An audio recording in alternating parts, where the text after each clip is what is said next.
Hello everyone, मेरा नाम हमिद और आप देख रहे हैं डेली ऑटो लाइफ।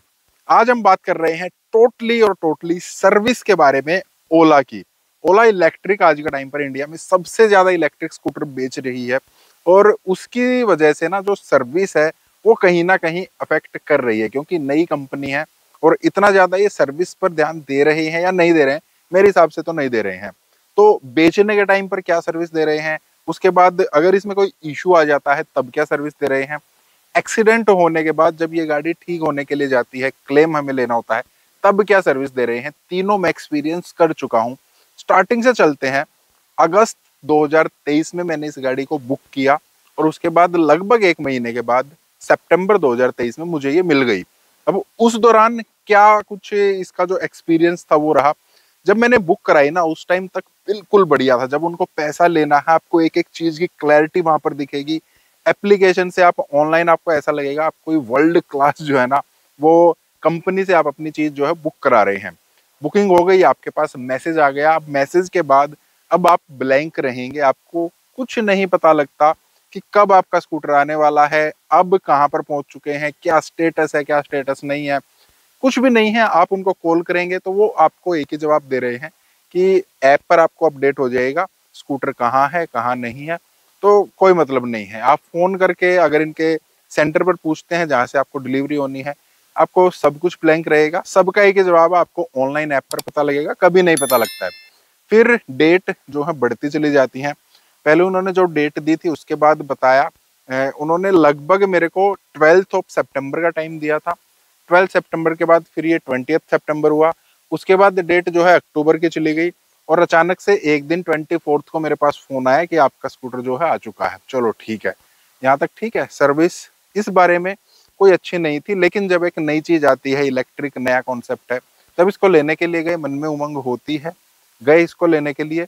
और वहां का नज़ारा देखकर आपको, आप किसी भी शोरूम में जाते हैं, कोई भी गाड़ी लेने जाते हैं, वहां पर एक थोड़ा ग्रीट होता है। वहां पर ऐसा कुछ नहीं था, इवन पानी के लिए नहीं पूछा गया। वहां पर बैठे, हमने उनको बताया, कोई नहीं हमसे पूछ रहा है कि आप क्या करने आए हैं। हमने बताया हमारा स्कूटर आया है, नंबर वंबर पहले ही आ गया था। उनको बताया कि ये वाला स्कूटर है। वहां पर क्या होगा, हमसे सिर्फ एक ओटीपी पूछा जाएगा। ओटीपी पूछ लिया है, वहां पर एक साइन करा लिए हैं, ये आपके स्कूटर है, आप इसको ले जा सकते हैं। That's it. कोई फूल नहीं, कोई फोटो सेशन नहीं, कोई मतलब होते हैं ना भाई आप गाड़ी ले रहे हैं, नहीं, कुछ भी नहीं है। सिर्फ इस तरीके से है, एक स्कूटर खड़ा है, आप आइए इसको लेकर जाइए, कोई टेंशन नहीं है। वो आराम से बैठेंगे, उनको कोई मतलब नहीं है। तो कुल मिलाकर एक बड़ा अजीब सा है जो एक डिलीवरी एक्सपीरियंस होता है ना, बड़ा अजीब सा। हमें यार ये लगता है कि कहीं हमने गलत चीज तो नहीं लेनी है, क्योंकि एक अच्छी कंपनी जो होती है ना वो कस्टमर को फील कराती है कि आप कोई बढ़िया चीज ले रहे हैं, आप एक अच्छी कंपनी के साथ जुड़ रहे हैं। वो कंपनी का कल्चर बताता है। तो वहां पर कल्चर बिल्कुल जीरो मैं इसको कह सकता हूँ। और वहां पर लगभग हार्डली 10 से 15 मिनट लगे। अगर आपको कोई टाइम लगाना है लगा सकते हैं, आपको कुछ पूछना है इसके बारे में आप पूछ सकते हैं, दैट्स इट। अब उसके बाद हुआ क्या, इसके जो फ्रंट कंसोल है उसमें से आवाज आनी शुरू हो गई। वो आज भी आ रही है। सीट जो है वो थोड़ी सी पुअर क्वालिटी की है, वो आज भी है। तो मैं इनके सर्विस सेंटर पर चला गया। सबसे पहले मैंने बुक करा दिया ऑनलाइन कि मुझे वहां पर जाना है। बुक कराना काफी आसान है। उसके बाद आपको फिर से कुछ भी कोई मतलब आपको ऐसा लगेगा नहीं कि अब जो मैंने कंप्लेंट बुक कराई है उसका हुआ क्या। कोई आपके पास फोन नहीं आना, कुछ भी नहीं आना है। फिर मैंने ही जो अब मेरा नियरेस्ट ओला का सर्विस सेंटर था वहां पर उनको कॉल किया। उन्होंने बोला कि अभी तो पार्ट नहीं है, जो ये सीट है ना वो पार्ट अभी अवेलेबल नहीं है, आवाज के लिए आप आ सकते हैं, हम देख लेंगे। अब फिर से मन में कुछ चीजें होती है ना यार, ओला है या कोई भी है सर्विस सेंटर है, वहां पर एक अलग से जगह बनी होगी। वहां पर उन्होंने मतलब जो भी उनके पास मशीनरी वगैरह है, जो भी टूल हैं वो लगे होंगे। स्कूटर को उठाया जाएगा, लिफ्ट पर देखेंगे, वो चेक करेंगे, दो चार लोग होंगे वहां पर, फ्रंट डेस्क होगा, पता करेंगे क्या हुआ है, फॉर्म फिल करेंगे। ऐसा कुछ भी नहीं होता है। पीछे गए, एक कमरा बना रखा है, उसी में उनका सामान पड़ा हुआ है। दो चार ओला के स्कूटर वहां पर खड़े थे, उनको बताया कि ऐसा ऐसा इसमें कुछ है। तो उन्होंने इसको खोलकर देखा कि ठीक है, हमने इसको ठीक कर दिया है। आपके पास एक ओटीपी आया होगा, ओटीपी आप उनको दो और निकल जाओ। अगर वो फ्री है, एक ही बंदा था, अगर वो फ्री है तो आपका टाइम तुरंत आ जाएगा। अगर आप फ्री नहीं है तो आप स्कूटर छोड़कर जा सकते हैं या बाद में ले आइए, कोई दिक्कत नहीं, क्योंकि उनके पास स्कूटर खड़े करने की भी जगह नहीं है। उसके बाद ये प्रॉब्लम ठीक हुई, दोबारा इसमें प्रॉब्लम आ गई, दोबारा प्रॉब्लम सेम यही प्रॉब्लम आई, उनको फिर से फोन किया गया।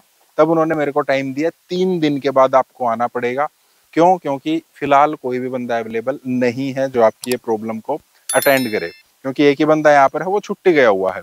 तो इस टाइप की इनकी सर्विस है। सीट जब मल्टीपल टाइम, लगभग 8 से 10 बार जब मैंने उनको कंप्लेंट किया ना कि मेरी सीट जो है वो दब रही है, तब उन्होंने दूसरी सीट अरेंज कराई। दूसरी सीट अरेंज कैसे कराई? किसी की एयर, जो ये वाला मॉडल है वो एयर है, नई डिलीवरी आई हुई थी, उसकी सीट खोल के उन्होंने इस पर लगाई और इसकी सीट उन्होंने उस पर लगाई, जो भी किया, और इसके ऊपर जो पॉलिथीन वो उस पर चढ़ाई और मुझे दे दी कि ये लो आप जाओ। क्वालिटी इसकी भी ऐसी है। लेकिन तब मैंने सोचा यार ये चीज अगर इन्होंने की है तो क्या इस स्कूटर के, जो मेरे पास स्कूटर है, क्या इसके सभी पार्ट्स नए हैं? क्या इसके पार्ट्स ऐसे बदले गए हैं?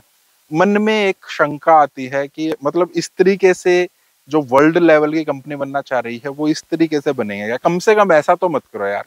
कोई प्रॉब्लम है आप टाइम तो दे दो, लेकिन ऐसा ना करो कि मेरे सामने ही दूसरे स्कूटर की ऐसे दूसरे पार्ट निकाल कर, और बिल्कुल नया स्कूटर जिसकी डिलीवरी होनी है, जो कस्टमर आएगा उसको तो पता ही नहीं है।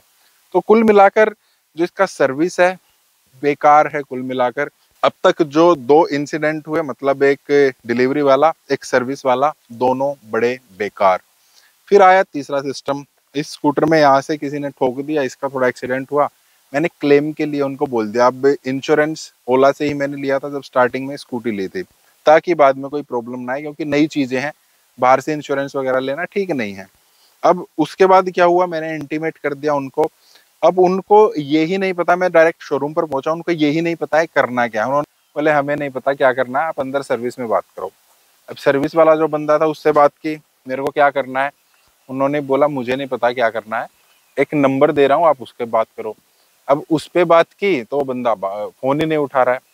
अब 3 दिन मैं लगातार फोन किए जा रहा हूँ, इनसे पूछे तो उनको कुछ पता नहीं है, उस बंदे को फोन करे तो वो फोन नहीं उठा रहा है। 4th डे थैंक गॉड, या मेरी किस्मत अच्छी थी, उसने फोन उठा लिया। अब वो बंदा बड़ा हेल्पफुल था यार, मतलब जब तक फोन नहीं उठाया तब तक कोई हेल्प नहीं थी, फोन उठाने के बाद बहुत हेल्पफुल था। उसने ऑनलाइन मेरे को कुछ फॉर्म्स दिए, वो मैंने भर दिए, फोटो उन्होंने मंगाए, वो मैंने भेज दिए उनको, और उन्होंने जो है क्लेम के लिए अप्रूव कर दिया और फाइल जो है वो ऑनलाइन सबमिट कर दी। नेक्स्ट डे ही आईसीआईसीआई की तरफ से सारी चीजें मतलब फ्लॉलेस रही। जो वो बोल रहे थे ना कि प्रॉब्लम आ सकती है, कोई प्रॉब्लम नहीं आई। 2 दिन में क्लेम जो है वो अप्रूव हो गया। अब 2 दिन में क्लेम अप्रूव होने के बाद मैंने फिर से आईसीआईसीआई वाले बंदे को फोन किया कि अब कब तक मेरे स्कूटर का काम हो जाएगा। उन्होंने बोला कि आप सर्विस सेंटर पर पता कर लीजिए क्या सिस्टम है। मैं सर्विस सेंटर के पास गया, उस बंदे को फिर से कुछ नहीं पता, वो ब्लैंक खड़ा है, उसके पास आया पड़ा है हालांकि। और कमाल की बात देखिए एक और, यहाँ पर क्या सिस्टम चलता है ओला का, किसी का भी क्लेम है, किसी की भी सर्विस है, किसी का कोई भी काम है, वो एक ही बंदा है जो ये सारी चीजें अटेंड कर रहा है, पूरा दिन ठीक कर रहा है, फिर उसी के फोन पर, पर्टिकुलर उसी के फोन पर ये सारी चीजें, मल्टीपल चीजें आ भी रही हैं। कोई सिस्टम नहीं है, कोई कंप्यूटर नहीं है, कोई अटेंड करने वाला नहीं है। अब उसी बंदे को सब कुछ देखना है, सर्विस भी उसको देखनी है, फोन में किसका क्या आ रहा है वो भी उसको देखना है, दबादब मैसेज आए जा रहे हैं, फोन आए जा रहे हैं, सब उसी को देखना है। मैंने उसको बोला, उसने निकाला, 3 दिन पहले उसके इंटीमेशन आ चुका था कि ये काम है। फिर उसने बोला कि ठीक है ये मेरे पास आया हुआ है, आपने बता दिया है, अगर मैं नहीं बताता तो हो सकता है 1 महीना ये ऐसे ही पड़ा रहता। अब उसने फिर आगे ओला को भेज दिया कि ये पार्ट इसके चाहिए हैं, ठीक है खत्म। अब फिर से मेरे पास कोई फोन नहीं आया, 10 दिन हो गए। मैंने फिर से आईसीआईसीआई वाले बंदे को फोन किया, उन्होंने ऑनलाइन क्लेम चेक किया, वही सिर्फ एक वही हेल्पफुल है क्योंकि वो ओला से नहीं है। उन्होंने चेक किया, बता दिया कि आपके पार्ट जो है डिस्पैच हो चुके हैं और शायद ओला में पहुंच भी चुके होंगे, जो आपने सर्विस सेंटर चूज किया था, आप एक बार वहां पर पूछ लीजिए। फिर से मुझे ओला में ही जाना पड़ा क्योंकि फोन वहां पर कोई नहीं उठा रहा था। उनसे मैंने बोला कि पार्ट आए हुए होंगे, आप देखिए। उन्होंने चेक किया, हाँ आपके पार्ट आ चुके हैं। कब आ चुके हैं? लगभग 4 से 5 दिन पहले। तो मुझे बताया क्यों नहीं? वो बोला हमारे पास टाइम नहीं है क्योंकि यहाँ पर लाइन लगी रहती है। तो अब मैं ले आया हूँ स्कूटर, तो अब इसको ठीक कर दो। अभी नहीं होगा क्योंकि आप आइए 15 के बाद। 15 के बाद क्यों? क्योंकि एक और बंदा जो है वो हायर कर रही है कंपनी, और जब वो आ जाएगा तो उसके बाद ये काम होगा। ओके ठीक है, चलो 15 के बाद आते हैं। 6-7 दिन और मैंने इंतजार किया, फिर उसको फोन किया, फिर फोन नहीं उठाया, वहां पर कॉन्टेक्ट का कोई ऑप्शन नहीं है। फिर उसके पास मैं गया कि आज टाइम हो गया, अब क्या करें? ठीक है बंदा नहीं आया है, अब 3 दिन बाद छोड़ जाना, मैं ही इसको ठीक करूंगा। ठीक है, 3 दिन बाद छोड़ा मैंने, फिर एक दिन उन्होंने लगाया, उसके बाद मुझे स्कूटर मिला। फिर देखा मैंने कि इसका जो ये वाला पार्ट है ये भी चेंज होना था। ये सामने इस पे जब गिरा था ना तो यहाँ पर ये स्क्रैच वगैरह आ गया था, ये भी चेंज होना था। बाकी चीजें जो हैं वो तो चेंज हुई। मैंने पूछा ये क्यों नहीं चेंज हुई, क्योंकि ये पार्ट अभी आया नहीं ओला की तरफ से। ओके, सोकर में आवाज आ रही है, वो क्यों नहीं चेंज हुई, नेक्स्ट टाइम जब आप आओगे ना तो तब करा लेना। मतलब ये एक्सक्यूजेज है। उसके बाद काम काम दिखाता हूँ आपको, इधर आओ। पैनल है ये चेंज हुआ है, ये चेंज हुआ है, और ये वाला देखिए, ये इनका फिट करने का तरीका है। यहाँ पर बहुत मस्त वाले पैनल गैप है। फिर यहाँ पर आपको पैनल गैप दिखाता हूँ, ये देख सकते हैं, ये इस तरीके से ये आपको आराम से दिख रहा होगा, ये हिल रहा है। ये चीजें मतलब इन्होंने फिट की हैं यहाँ पर। ये पैनल गैप देख रहे हैं, ये वाले, ये चीजें इन्होंने फिट करके दी, क्योंकि ये भी चेंज हुआ है, ये भी चेंज हुआ है। जगह जगह अपने एक्सपीरियंस सेंटर खोल रखे हैं, उनको ट्रेनिंग तो दे सकते हो, कस्टमर आए उसको ग्रीट तो कर सकते हैं। चलो आपको नए बंदे हायर करने हैं, सर्विस में थोड़ा टाइम लग सकता है, वो मानते हैं, लेकिन जो ऑलरेडी बैठे हैं उनको तो मैनेज करो ना एटलीस्ट। सिर्फ पैसे लिए जा रहे हैं, बाकी कुछ नहीं। बाकी अगर आप कुछ पूछना चाहते हैं सर्विस के बारे में, ये मेरा एक्सपीरियंस था जो मैंने शेयर किया है। आपका कोई एक्सपीरियंस है वो आप शेयर कर सकते हैं, मुझे कांटेक्ट कर सकते हैं, कमेंट कर सकते हैं, बता सकते हैं। बाकी इस टाइप की और वीडियोस के आप वीडियो को लाइक करना, चैनल को सब्सक्राइब करना। मिलते हैं, थैंक यू, बाय बाय।